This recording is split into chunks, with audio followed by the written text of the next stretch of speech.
Hey everyone, good morning, good evening, good afternoon. How are you all? Better? Okay.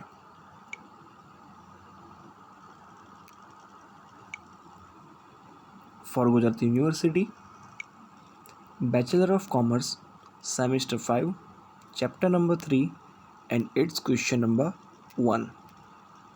So, in last lecture, we have completed our chapter number 2 with its question number 4. Now, we move on further for chapter number 3. Okay.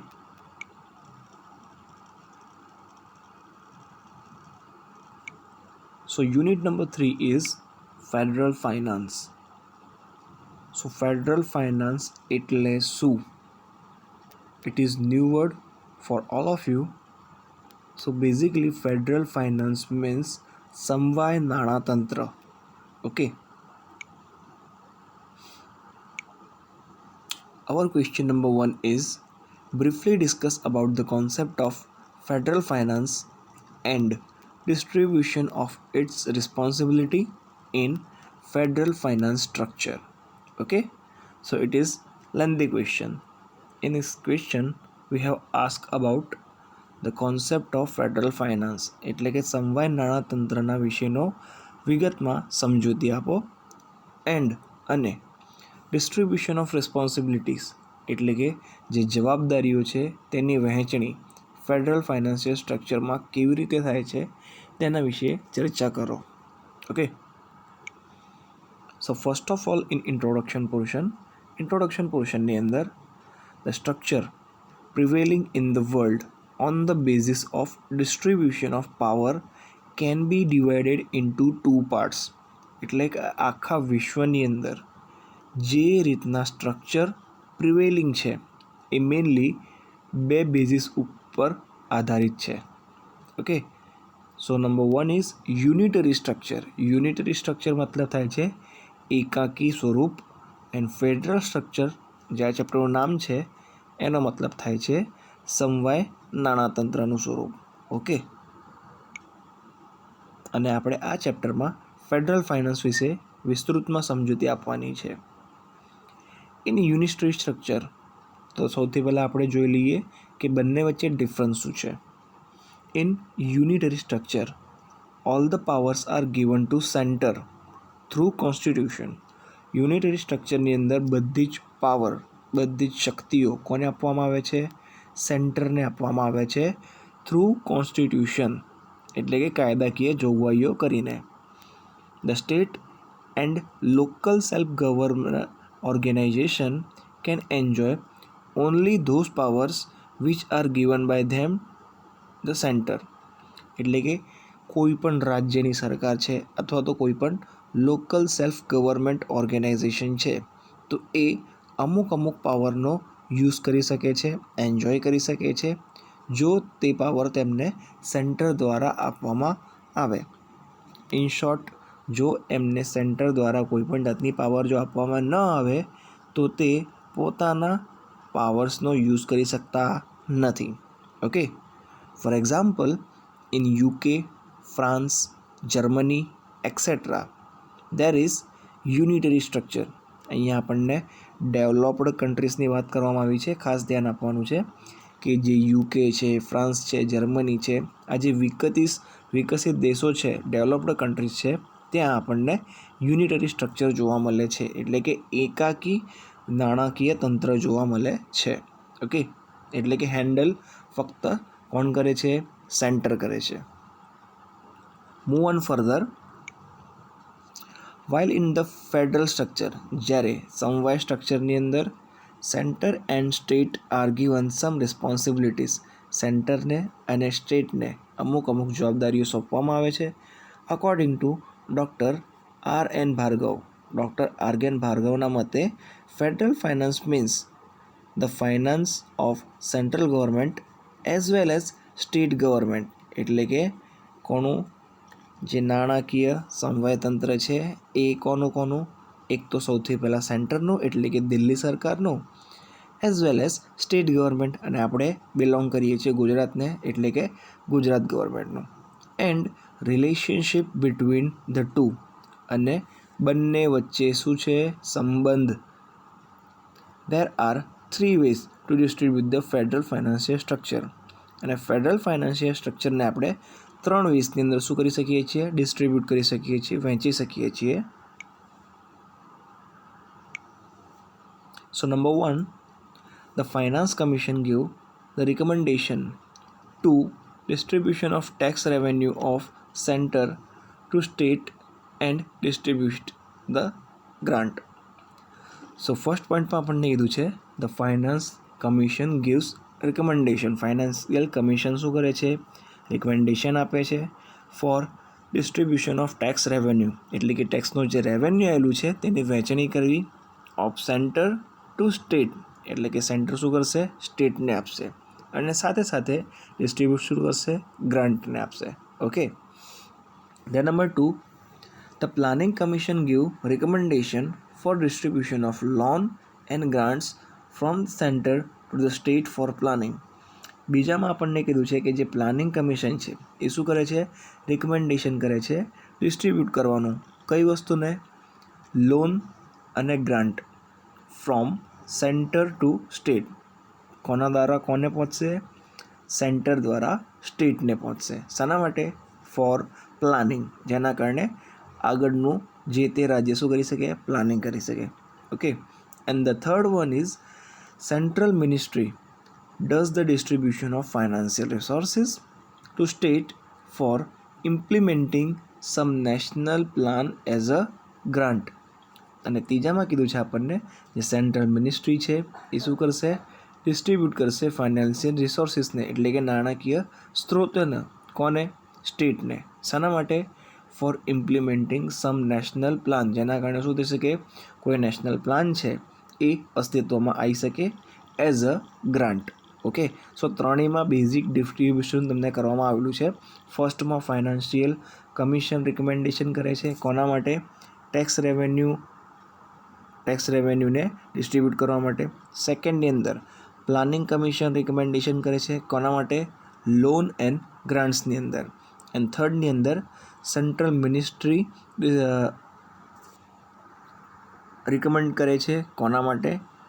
Four implementing some national plan as a grant. તો પહેલામાં આવી ગયું tax revenue, બીજામાં આવી ગયું loan and grants, and ત્રીજામાં આવી ગયું ઓનલી ગ્રાન્ટ્સ. પહેલાંની અંદર ફાઇનાન્શિયલ કમિશન રિકમેન્ડ કરતું હતું, બીજાની અંદર પ્લાનિંગ કમિશન રિકમેન્ડ કરશે, અને ત્રીજાની અંદર સેન્ટ્રલ મિનિસ્ટ્રી રિકમેન્ડ કરશે. ઓકે.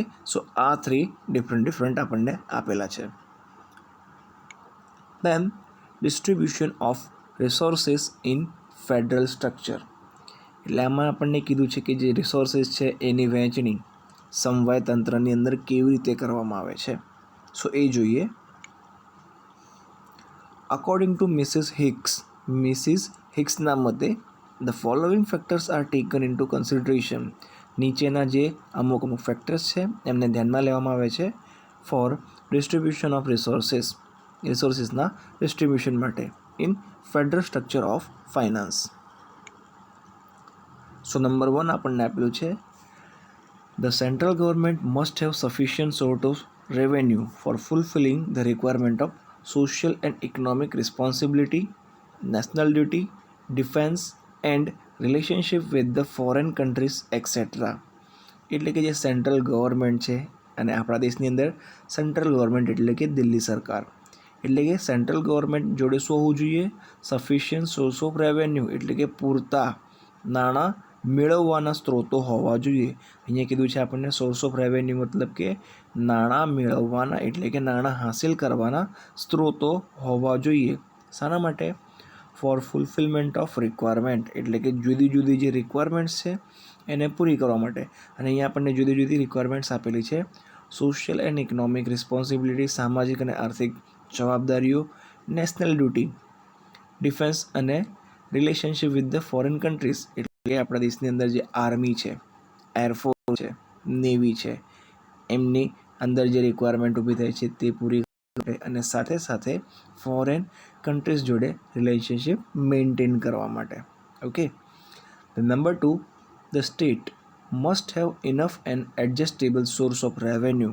દરેક સ્ટેટ જોડે શું હોવું જોઈએ?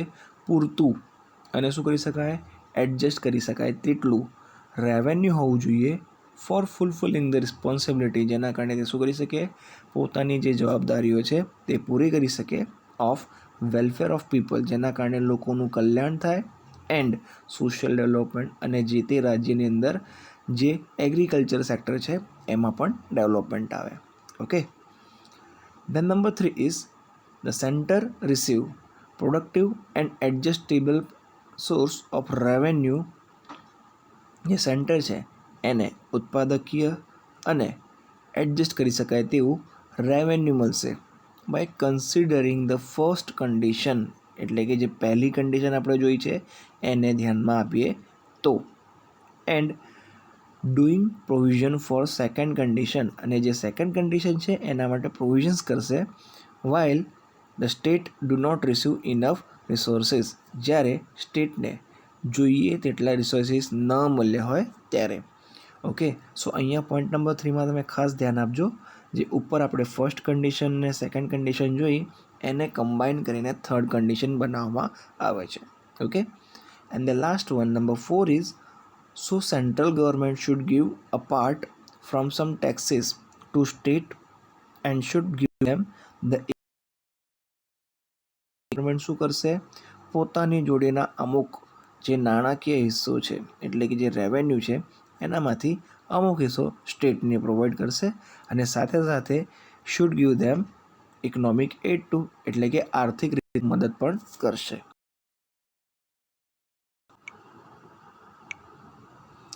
દેન ડિસ્ટ્રીબ્યુશન ઓફ રિસ્પોન્સિબિલિટી. હવે અહીંયા આપણને શું કીધું છે, ડિસ્ટ્રીબ્યુશન ઓફ રિસ્પોન્સિબિલિટી એટલે કે જવાબદારીની પણ સોંપણી કરવામાં આવે છે સમવાય નાણાકીય તંત્રની અંદર. તો એમાં જોઈએ distribution principal in federal finance, એટલે કે ડિસ્ટ્રીબ્યુશન પ્રિન્સિપલ આપેલો છે ફેડરલ ફાઇનાન્સની અંદર. ઇન એની ફેડરલ સિસ્ટમ, કોઈ પણ સમવાય તંત્રની અંદર 4 પ્રિન્સિપલ્સ આર એડવોકેટ, 4 પ્રિન્સિપલને ધ્યાનમાં લેવામાં આવે છે. ઓટોનોમી એન્ડ રિસ્પોન્સિબિલિટી, એટલે કે જે પહેલાંથી ચાલતો આવેલું છે તે એને શું કહેવાશે, ઓટોનોમી, એન્ડ રિસ્પોન્સિબિલિટી એટલે કે જવાબદારીઓ. Every government should have ઓટોનોમી and freedom regarding internal financial matter, દરેક ગવર્મેન્ટ જોડે શું હોવું જોઈએ, ઓટોનોમી હોવી જોઈએ અને ફ્રીડમ હોવું જોઈએ રિગાર્ડિંગ, એટલે કોના માટે, ઇન્ટરનલ ફાઇનાન્શિયલ મેટર માટે, એટલે કે જે તે દેશની અંદર કોઈ પણ નાણાકીય બાબત ચાલતી હોય તો એના માટે દરેક દેશની અંદર શું હોવી જોઈએ, ઓટોનોમી હોવી જોઈએ અને સાથે સાથે ફ્રીડમ પણ હોવું જોઈએ. It must power to obtain required financial sources to meet the liability also, અને એમની જોડે પાવર પણ હોવું જોઈએ, શાના માટે, ફાઇનાન્શિયલ સોર્સ હોવા જોઈએ, જેના કારણે જે તે દેશની અંદર કોઈ પણ જાતની જો લાયબિલિટીઝ ઊભી થાય છે તો એ લાયબિલિટી સામે શું કરી શકે, ફાઇનાન્શિયલ સોર્સ ઊભા કરી શકે. Okay. The centre must not interfere, અને આમાં ખાસ ધ્યાન રાખવાનું કે જે સેન્ટર છે એ must not interfere with the autonomy of the centre, એટલે કે એક સેન્ટર એ બીજા કોઈ અન્ય સેન્ટરના ઓટોનોમીમાં ઇન્ટરફિયર કરશે નહીં. To maintain healthy federal system and remove disparity among the state, certain restrictions are necessary, એટલે કે ફેડરલ સિસ્ટમની અંદર હેલ્ધીનેસ મેન્ટેન કરવા માટે અને સાથે સાથે અન્ય રાજ્યોની વચ્ચે જે ડિસ્પેરિટી છે એને ઘટાડવા માટે અમુક ખાસ પ્રકારના રિસ્ટ્રિક્શન લેવા પણ કેવા છે, જરૂરી છે. Okay. Then number 2 is adequacy and relativity of resource means, એટલે અહીંયા આપણને કીધું છે શું, adequacy and relativity of resource means. Both the center and state should have adequate and comparative resources to meet their present and future liabilities, એટલે કે centre હોય કે પછી રાજ્ય હોય, બંને જોડે પૂરતા શું હોવા જોઈએ, ઉર્જાના સ્ત્રોતો હોવા જોઈએ, એટલે કે નાણાકીય સ્ત્રોતો, ઉર્જાના સ્ત્રોતો, દરેક પ્રકારના સ્ત્રોતો હોવા જોઈએ, જેને એ શું કરી શકે, to meet present and future liabilities, જેના પરિણામે તે શું કરી શકે, પોતાના વર્તમાન અને ભવિષ્યના જે જવાબદારીઓ છે અથવા તો દેવાઓ છે તેને પૂરા કરી શકે. Okay, for example that is the state have liabilities regarding education, કારણ કે સ્ટેટમાં જવાબદારીઓ હોય છે. અહીંયા આપણને એક્ઝામ્પલ પણ આપેલા છે: education, health, agriculture development etcetera. But પરંતુ if they have no adequate means to meet them, અને જો એમની જોડે પૂરતા એટલા મીન્સ ઓફ રિસોર્સિસ ના હોય, the centre should provide them grant, તો સેન્ટર શું કરશે? તેમને ગ્રાન્ટ પ્રોવાઈડ કરશે. And financial assistance in difference way, અને નાણાકીય મદદ પણ કરશે જુદી જુદી રીતોમાં. ઓકે, સો આપણને ખબર છે કે ગ્રાન્ટ એટલે શું. Grant is a one type of monetary help given by the central government. આપણા ગુજરાત રાજ્યમાં પણ ઘણી બધી કોલેજો છે, જેમાં અમુક કોલેજોને ગવર્મેન્ટ કહેવામાં આવે છે, અમુક કોલેજોને પ્રાઇવેટ કહેવામાં આવે છે, અને અમુક કોલેજોને ગ્રાન્ટ ઇન એઇડ કોલેજ કહેવામાં આવે છે. તો આજે નંબર 3 છે ગ્રાન્ટ ઇન એઇડ. એનો મતલબ થાય છે કે સેન્ટ્રલ ગવર્મેન્ટ દ્વારા નાણાકીય મદદ કરીને જે તે રાજ્ય સરકારે શું કરી છે? કોલેજો શરૂઆત કરી છે. ઓકે, સો આ ગ્રાન્ટ શબ્દ તમારે ખાસ ધ્યાનમાં લેવાનો છે. The number 3 uniformity and equality, એટલે કે એકરૂપતા અને સમાનતા. Two meet the federal liabilities the state should be લેવી બર્ડન ઇક્વલી, એટલે કે જે ફેડરલ લાયબિલિટીઝ છે એને મેળવવા માટે સ્ટેટ શુડ બી લેવી બર્ડન ઇક્વલી. દરેક રાજ્યોને શું કરવામાં આવે છે? ઇક્વલ લેવલ ઉપર બોજા પણ આપવામાં આવે છે. બોજા એટલે કે દેવાનું સ્વરૂપ આપવામાં આવે છે. Every state must have federal tax share, દરેક રાજ્યમાં શું હોવું જોઈએ? ફેડરલ ટેક્સનો શેર હોવો જોઈએ. અકોર્ડિંગ ટુ ઇટ્સ કેપેસિટી, એમના કેપેસિટીના અકોર્ડિંગ. એન્ડ ઇકોનોમિક કન્ડિશન, અને જે તે રાજ્યની ઇકોનોમિક કન્ડિશનના according. There must be equality in taxes, ત્યાં શું હોવું જોઈએ? ઇક્વાલિટી હોવી જોઈએ ટેક્સીસ માટે. However concession can be given, અને તમે શું કરી શકો છો? કન્સેશન પણ આપી શકો છો. Can be given for backward areas, કે જો તમને લાગે કે એ એરિયો કેવો છે? બેકવર્ડ છે, કોઈ રાજ્ય અન્ય રાજ્ય કરતાં પછાતમાં આવતો હોય, તો તમે એમને શું કરી શકો છો? કન્સેશન પણ આપી શકો છો. એન્ડ બેકવર્ડ સ્ટેટ, અને જે પછાત રાજ્યો હોય તેમને પણ. ઓકે, નંબર 4 આપણને આપ્યું છે એડમિનિસ્ટ્રેશન ઇફિશિયન્સી એન્ડ ઇકોનોમી, એટલે કે જે અમુક એડમિનિસ્ટ્રેશન કામ થાય છે એની અંદર ઇફિશિયન્સી ચેક કરવાની, અને સાથે સાથે એની ઇકોનોમીને પણ ચેક કરવાની. The power of લેવિંગ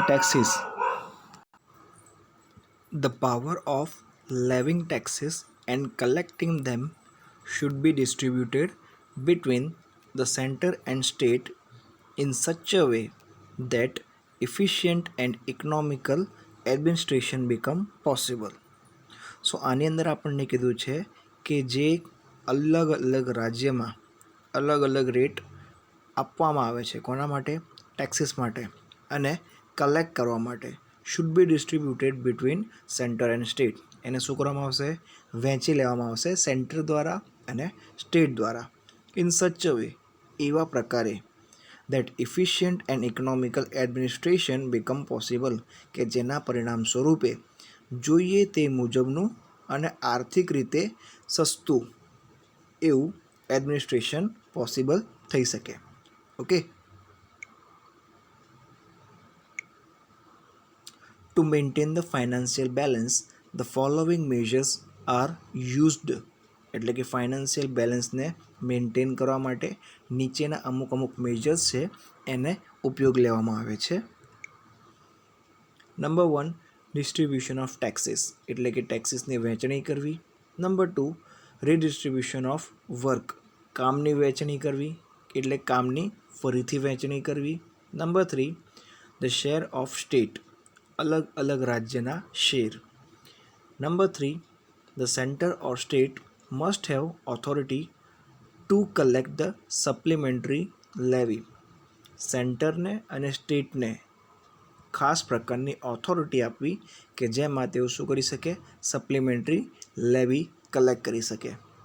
and number 5 is grant in aid, અને પાંચમામાં આપણને કીધું છે grant in aid to perform the certain responsibility, ખાસ પ્રકારની જવાબદારીઓને પરફોર્મ કરવા માટે the state should given certain grant from the centre. અહીંયા મેં તમને સ્ટાર્ટિંગમાં પણ કીધું ગ્રાન્ટ ઇન એડ કોલેજો વિશે, તો અહીંયા તમને ખબર પડશે કે ગ્રાન્ટ ઇન એડનો મતલબ શું થાય છે.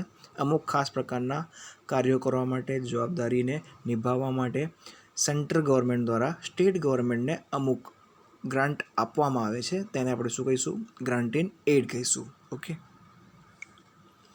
ડિસ્ટ્રીબ્યુશન ઓફ રિસ્પોન્સિબિલિટી, જવાબદારીની વહેંચણી આપણને આપવામાં આવી છે. The responsibilities of central government can be distributed in 2 parts. 2 ભાગમાં વહેંચણી કરવામાં આવે છે.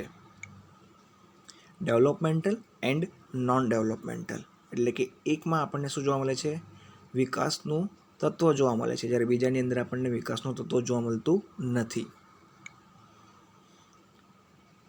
The developmental responsibilities are mainly connected with the rapid economic development. એટલે કે ડેવલપમેન્ટલ જવાબદારીઓની અંદર આપણને ખાસ કરીને રેપિડ ઇકોનોમિકલ ડેવલપમેન્ટ જોવા મળે છે અને વેલફેર ઓફ ધ પીપલ પણ જોવા મળે છે. અહીંયા પીએફ નથી બટ ઓફ છે, એ ખાસ ધ્યાન આપજો.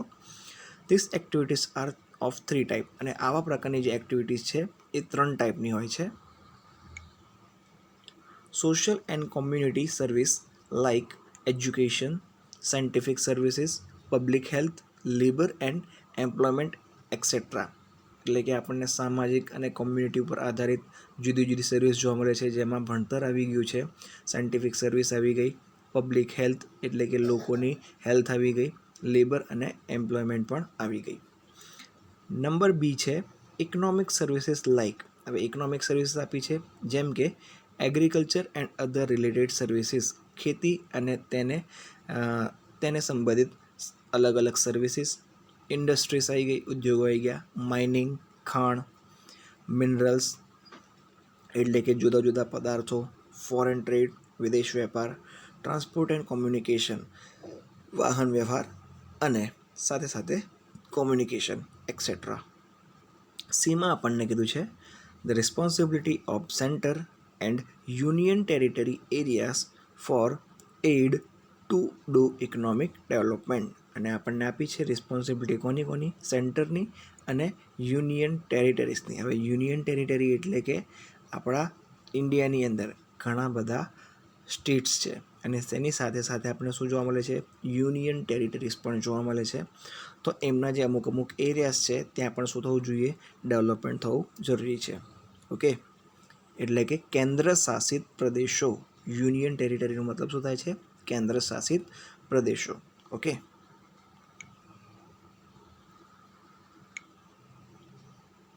વાઇલ નોન ડેવલપમેન્ટલ રિસ્પોન્સિબિલિટી, આગળની જે 3 જોઈ હતી તે શું હતી? ડેવલપમેન્ટલ રિસ્પોન્સિબિલિટીઝ હતી. એના પછી આવે છે non developmental responsibility. There are activities, ત્યાં અમુક પ્રકારની એક્ટિવિટીઝ હોય છે related to police, foreign matter, defence, distribution of grant for state and for non development purpose. અહીંયા આપણને નોન ડેવલપમેન્ટની રિસ્પોન્સિબિલિટીઝ પણ આપી છે, જેમાં આપણને એક્ટિવિટીઝ કીધી છે. સૌથી પહેલાં તો પોલીસ એટલે કે પોલીસ કર્મચારી આપણા માટે કામ કરે છે તે. દેન ફોરેન મેટર્સ એટલે કે વિદેશી બાબતો. ડિફેન્સ એટલે કે આપણી ઇન્ડિયાની આર્મી છે તે, આર્મી, એરફોર્સ, નેવી. એન્ડ આપણને કીધું છે distribution of grant for state એટલે કે અલગ અલગ સ્ટેટ્સ માટે જે પણ ગ્રાન્ટ્સની વહેંચણી કરવામાં આવે છે તે. એન્ડ નોન ડેવલપમેન્ટ પર્પઝ, અને જેની અંદર ડેવલપમેન્ટનો પર્પઝ હોતો ન હોય. ઓકે, તેવા દરેક બાબતોને આપણે શું કરીશું? નોન ડેવલપમેન્ટલ રિસ્પોન્સિબિલિટી તરીકે માની લઈશું. Okay, so that's it about this question.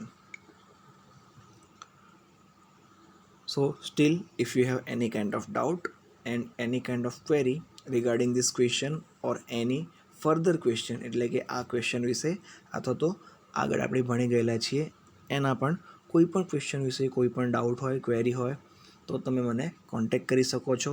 You can also comment બિલો, તમે નીચે કમેન્ટ કરીને પણ પૂછી શકો છો. Will try to solve it out. For any questions and queries, you can mail me on sankalplearn@gmail.com and you can also WhatsApp me on 8780505433. Okay, study કરજો, read કરજો. I know It is corona pandemic time. I know you are too much bored at home, but videos જોજો, ભણજો. Okay, જ્યાં સુધી કોલેજો ખોલતી નથી ત્યાં સુધી we don't have any options. So study hard, read hard. Till then, bye bye, take care. મળીએ in the next lecture with the next question. Bye bye, take care.